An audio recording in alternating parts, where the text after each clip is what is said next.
بسم اللہ الرحمن الرحیم والصلاة والسلام علی رسولہ الکریم وعلی آلہ وصحبہ اجمعین۔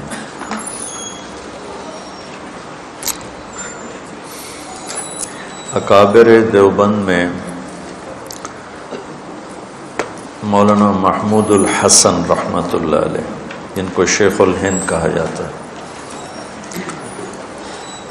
یہ جب تحریک ریشمی رومال ناکام ہو گئی، اس میں مولانا عزیر گل رحمۃ اللہ علیہ، مولانا حسین احمد مدنی رحمۃ اللہ علیہ اور شیخ الہند، یہ مالٹا میں کوئی 3 برس قید رہے۔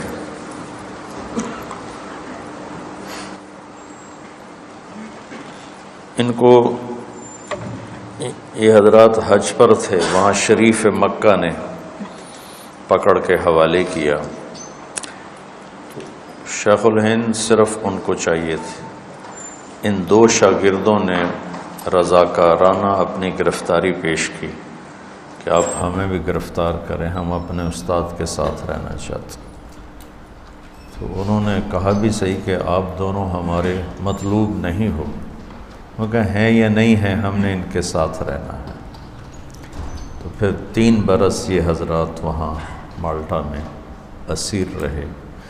مالٹا اٹلی کے ساتھ ایک جزیرہ ہے، اب تو بہت خوبصورت ہے، اس وقت وہ سزا کے لیے وہاں بھیجا جاتا تھا۔ تو جب واپس آئے تو انہوں نے ارشاد فرمایا کہ میں نے 3 سال غور کرتا رہا کہ امت پر یہ زوال کیوں ہے اور امت دین سے دور کیوں ہے۔ تو مجھے یہ اندازہ ہوا کہ امت قرآن سے دور ہو چکی ہے، اور اب میں نے یہ سوچا ہے کہ میری جتنی باقی زندگی ہے وہ میں امت کو قرآن سے جوڑنے کے لیے لگا دوں گا۔ یہ الفاظ میرے ہیں، مفہوم ان کا ہے کہ جو اللہ نے مجھے باقی زندگی دی ہے میں وہ قرآن کی نشر و اشاعت پہ صرف کر دوں گا۔ تو پتہ نہیں مجھے کہاں سے اچانک یہ بات یاد آ گئی، چونکہ قرآن کا سلسلہ چل رہا ہے تو قرآن کے مضامین سے ہم ناآشنا ہیں۔ قرآن کس لہجے میں بولتا ہے اس لہجے سے ناآشنا ہے۔ پھر قرآن کا حسن کیا ہے جس نے عرب کہ پتھر دلوں کو پگھلا دیا، ہم اس سے ناآشنا ہیں۔ حالانکہ عربی پڑھنے کا مطلب تو یہ تھا کہ ہم صرف ترجمہ تک نہ پہنچتے بلکہ حسن قرآن اس تک پہنچتے۔ حضرت عمر کو پہلا جو جھٹکا لگا اسلام کا، وہ بہن کا واقعہ بات کا ہے۔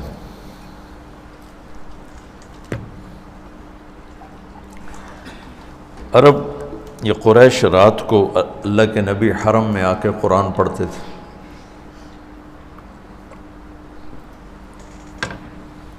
دائیں بائیں چھپ چھپا کے قریش آپ کا قرآن سنتے تھے، چونکہ ولید بن المغیرہ جیسے نے کہا تھا ان فیہ لحلاوہ وان علیہ لطلاوہ وَإِنَّ أَسْفَلَهُ مُغْدِقٌ وَأَعْلَاهُ مُثْمِرٌ وَإِنَّهُ لَيَعْلُو وَلَا يُعْلَى وَإِنَّهُ لَيَحْطِمُ مَا تَحْتَهُ۔ کافر کے تبصرہ ہے، کیا کمال کر دیا۔ تو ایک دفعہ حضرت عمر رضی اللہ عنہ پردے کے پیچھے چھپ کے کھڑے ہوئے تھے اور اللہ کے نبی نفل پڑھ رہے تھے، تو آپ اس دن الحاقۃ ما الحاقۃ وما ادراک ما الحاقۃ کذبت ثمود وعاد بالقارعۃ فاما ثمود فاہلکوا بالطاغیہ واما عاد فاہلکوا بريح صرصر عاتیہ سخر علیہم 7 لیال و8 ایام حسوما فتری القوم فیہا صرعا کأنہم اعجاز نخل خاویہ فہل تری لہم من باقیہ وجاء فرعون ومن قبله والمؤتفكات بالخاطئة فعصوا رسول ربهم فأخذهم أخذة رابية إنا لما طغى الماء حملناكم في الجارية لنجعلها لكم تذكرة وتعيها أذن واعية فإذا نفخ في الصور نفخة واحدة. الفاظ کا ردم محسوس ہو رہا ہے؟ سبحان اللہ. اس میں موسیقی معلوم ہو رہی، کس طرح چناؤ ہے اور کس طرح ایک بہتا دریا ہے. وحملت الارض والجبال فدکتا دکتا واحدہ فیومئذ وقعت الواقعہ. حضرت عمر رضی اللہ عنہ مست ہوتے جا رہے ہیں. وانشقت السماء فهي يومئذ واهية والملك على أرجائها ويحمل عرش ربك فوقهم يومئذ ثمانية يومئذ تعرضون لا تخفى منكم خافية فأما من أوتي كتابه بيمينه فيقول هاؤم اقرءوا كتابي إني ظننت أني ملاق حسابي فهو في عيشة راضية في جنة عالية قطوفها دانية كلوا واشربوا هنيئا بما أسلفتم في الأيام الخالية وأما من أوتي كتابه بشماله فيقول يا ليتني لم أوت كتابي ولم أدر ما حسابي يا ليتها كانت القاضية ما أغنى عني مالية هلك عني سلطانية خذوه فغلوه ثم الجحيم صلوه ثم في سلسلة ذرعها 70 ذراعا فاسلكوه إنه كان لا يؤمن بالله العظيم ولا يحض على طعام المسكين فليس له اليوم هاهنا حميم ولا طعام إلا من غسلين لا يأكله إلا الخاطئون فلا أقسم بما تبصرون وما لا تبصرون. یہاں پہنچے تو عمر رضی اللہ عنہ دڑ دڑ دڑ ایسے کلام کی ہیبت، جو ذرا بھی ترجمہ نہیں سمجھتا، وہ الفاظ جس طرح آ رہے ہیں وہ دل کو ہلا دینے والے ہیں. ان کے منہ سے نکلا ما اشعرہ، کتنا بڑا شاعر ہے. اور وہ بیت اللہ کے پردے کے پیچھے چھپے ہوئے تھے اور اللہ کے نبی یوں وہاں کھڑے، تو ان کی زبان سے آہستہ سے ما اشعرہ. عین اس وقت میرے نبی نے یہ آیت پڑھی فلا اقسم بما تبصرون وما لا تبصرون انه لقول رسول کریم وما هو بقول شاعر قلیلا ما تؤمنون. تو ایک دم حضرت عمر کے منہ سے نکلا ما اسحرہ، اوئی ہوئی کتنا بڑا جادوگر اتنی دور سے میری بات کو سن لیا. تو آپ نے دوسری ضرب لگائی ولا بقول کاہن قلیلا ما تذکر تنزیل من رب العالمین.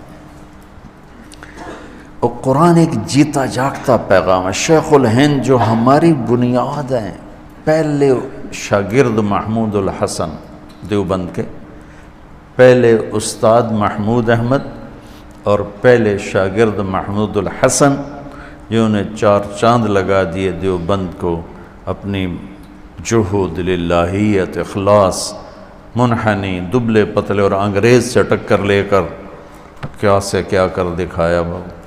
لیکن جب قوموں کے سفینے ڈوبتے ہیں تو پھر ملاح بچا نہیں سکتے. ملاح کتنا ہی ماہر ہو، جب کشتی کے پھٹے ٹوٹ جائیں تو وہ کشتی کو کیا بچائے گا. تو ادھر ادھر کی نہ بات کر، یہ بتا کہ قافلہ کیوں لٹا، مجھے رہزنوں سے گلا نہیں، تیری رہبری کا سوال ہے. تو میں یہ چاہتا ہوں کہ مجھے پتہ نہیں یہ ہوگا کہ نہیں ہوگا، کہ میرے ذریعے سے ایک ایسی جماعت تیار ہو جائے جن کا ورد قرآن ہو، جو فذکر بولو فذکر بالقرآن بالقرآن بالقرآن من یخاف وعید.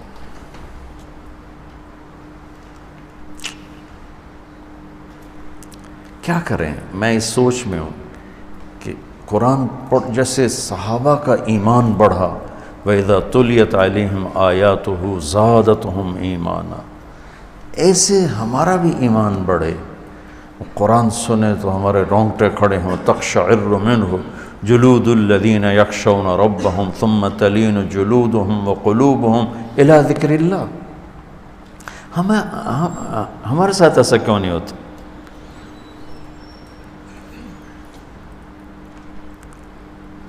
اللہ اس کو کوئی حل نکالے گا اپنی قدرت سے۔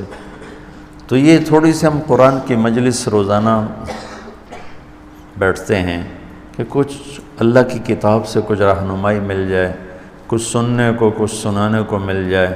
میں نے بتایا تھا یہ وہ علم ہے جس کو اللہ جنت میں کھولے گا۔ جنت میں ایک مجلس ہوگی صرف اہل علم کی، اور اس میں کوئی شامل نہیں ہوگا۔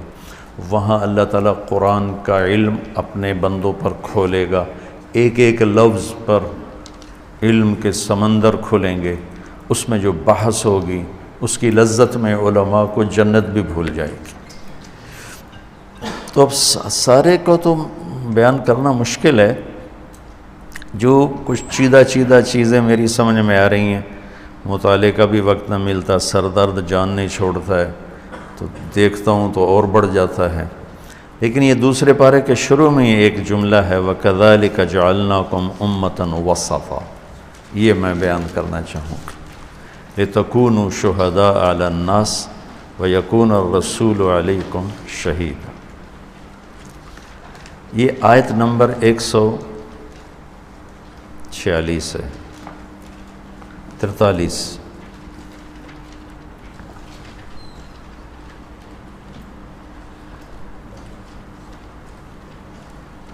143 نمبر آیت۔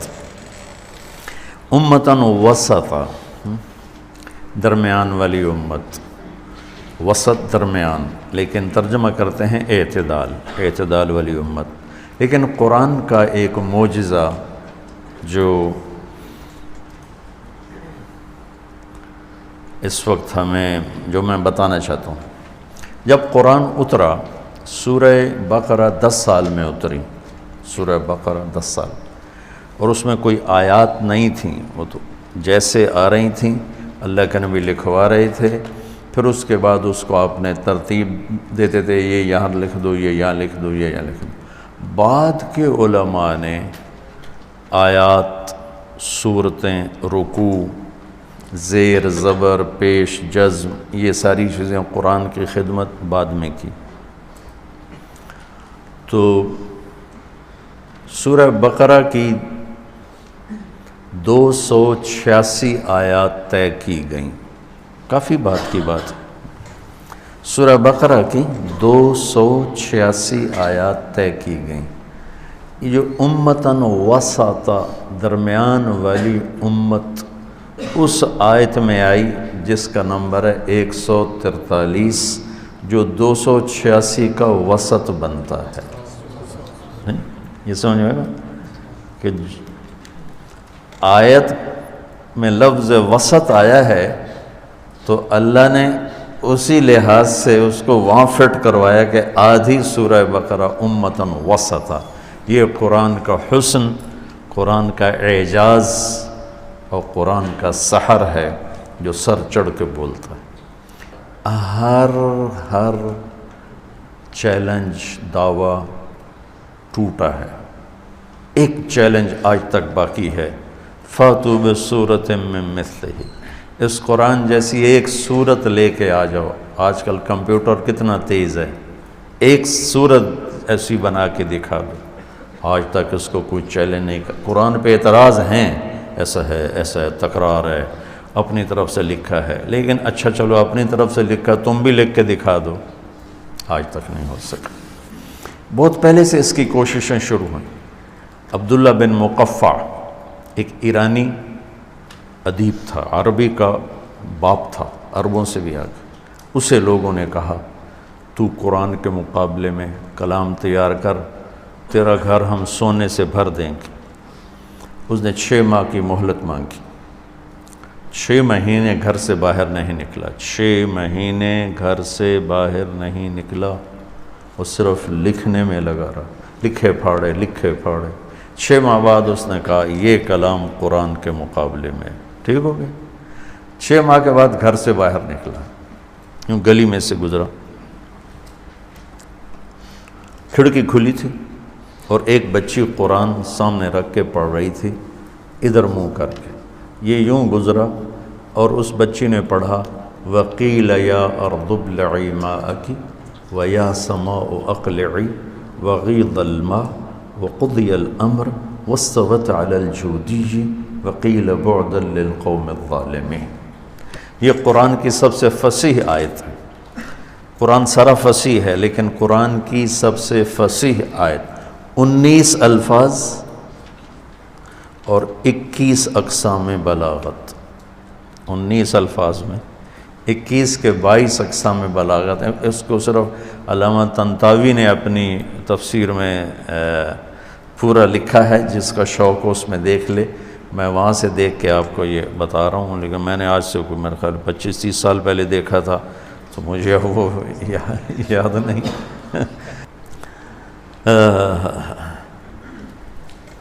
تو وہ کہنے لگا یا اسفا ویلک یا ابن المقفع، تیرا ستیاناس و ابن مقفع، وہ تیرے 6 مہینے کے کلام کو تو یہ ایک جملہ کھا گیا. یہ ایک آیت ہے نا، ایک جملہ کھا گیا. وہ تو سمجھتا تھا نا. واپس گیا اپنے کلام کو پھاڑ کے کلمہ پڑھ کے مسلمان ہو گیا.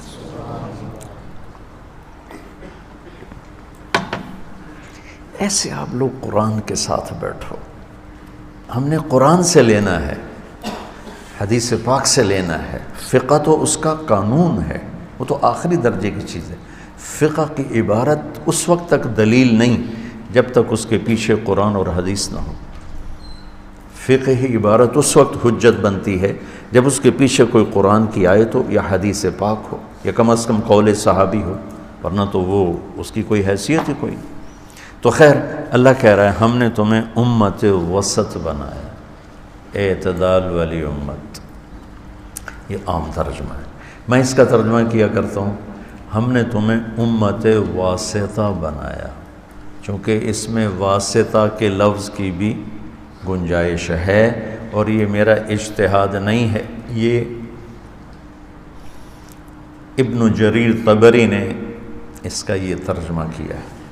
میں نے جبوتی کے اجتماع میں عربی میں بیان کرتے ہوئے کہا کہ ہم امت وسطہ بمعنی واسطہ ہیں.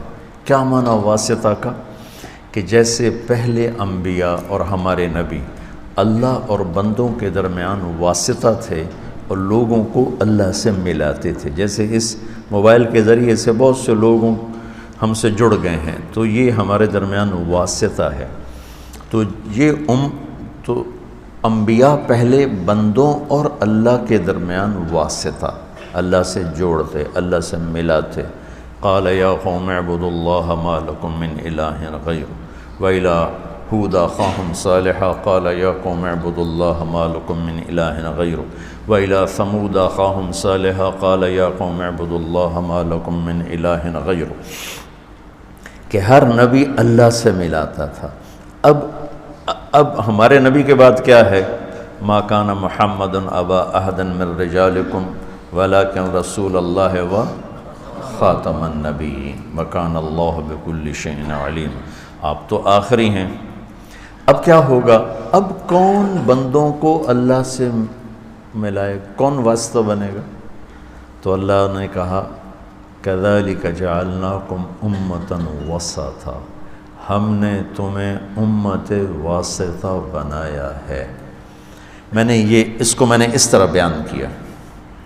تو ایک عرب عالم بھی اور بڑے ادیب بھی، بڑے شاعر بھی، میرے بڑے اچھے دوست بھی، ڈاکٹر فوزی اور غضب کے شاعر، ان کے میں اشعار سنایا کرتا ہوں. اللہ اکبر شع نور محمد وبدت لوائحہ بہذا المشہد والیمن خیم فی جوانبہ التی ابدا تغص بکل حبر مرشدی عاف المنام ووزعت اوقاتہ بین الاحبۃ فی زوایا المسجد حجر المنازل والدیار واہلہا وصلا بہم عن والدین ومولدی ضحى بوارف دوحة تشدو بها سرب البلابل في حياض موردي طورا يعين للبيان وتارة يدلي نصيحته لكل موحد يغزو العوالم في مطية فكره لتكون میدانا لجهد محمدی۔ ڈاکٹر فوزی کو میں نے کہا کہ میں نے یہ ترجمہ ٹھیک کیا؟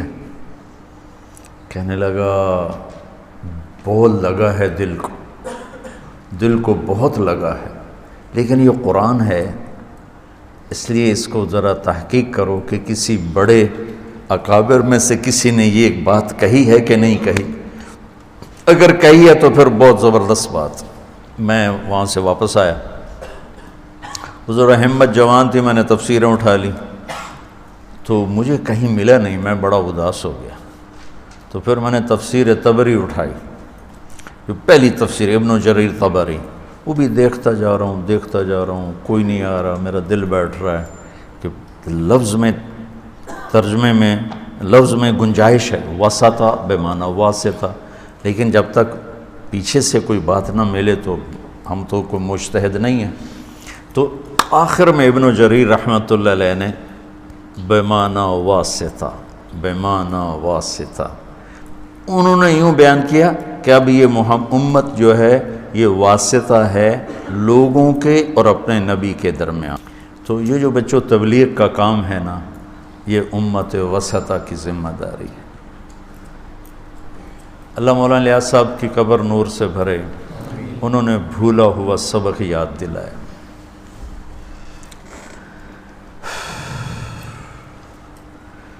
امت بھولی گئی تھی کہ اللہ کا پیغام سنانا بھی ہمارے ذمے ہے۔ عبادات بس اس حد تک بہت بزرگی سمجھی جاتی تھی کہ بہت بڑے بزرگ ہیں، سارا دن نفل پڑھتے ہیں، بے شک بزرگی ہے، سارا سال روزہ رکھتے ہیں، بے شک بہت بڑی بات ہے۔ لیکن جو اللہ نے ہمیں وظیفہ بخشا امتاً وسطا، کس لیے بنایا ہے امت واسطہ؟ لِتَكُونُوا شُهَدَاءَ عَلَى النَّاسِ، کہ تم لوگوں کو جا کر گواہی دو کہ اللہ ایک ہے، اس کی مان لو۔ اور ہماری گواہی سچی ہے یا جھوٹی ہے، گواہ کا سچا ہونا ضروری ہے، تو کتنے بڑی گواہی لائے کہ میرا نبی تم پہ گواہ ہے کہ تم سچے ہو۔ اللہ اکبر! ہماری صداقت پر ہمارے نبی کو گواہ بنا کے پیش کیا جا رہا ہے۔ وَيَكُونَ الرَّسُولُ عَلَيْكُمْ شَهِيدًا، وہ ہمارے اوپر گواہ ہیں کہ ہم سچ کہہ رہے ہیں۔ تو بچوں، میں یہ نہیں چاہتا ہوں کہ تم میرے پریشر میں تبلیغ میں جاؤ، میں یہ چاہتا ہوں کہ تم قرآن و سنت کو سمجھ کے اس کام میں جاؤ۔ اللہ تعالیٰ مولانا الیاس صاحب کے درجے بلند فرمائے، کتنا خوبصورت انہوں نے اس محنت کا تعارف کروایا، فرقہ واریت سے ہٹ کر اور اختلافی مسائل سے ہٹ کر، نفرتوں کے مضامین سے ہٹ کر، سب کو جوڑنے کے لیے خود چل۔ اس وقت کے علماء فرماتے یہ تو علم کی توہین ہو رہی ہے کہ فساق کے پاس جاتے ہیں، فجار کے پاس جاتے ہیں، اور مولانا الیاس صاحب فرماتے اس توہین میں میری عزت ہو رہی ہے۔ انبیاء، اچھا آج کا عجیب ماحول بن گیا، جو لوگ دین سے دور ہم ان سے ملنا ہی پسند نہیں کرتے، اور نبی کس کے لیے آتے ہیں جی؟ نبی نافرمانوں کے لیے تو آتا ہے۔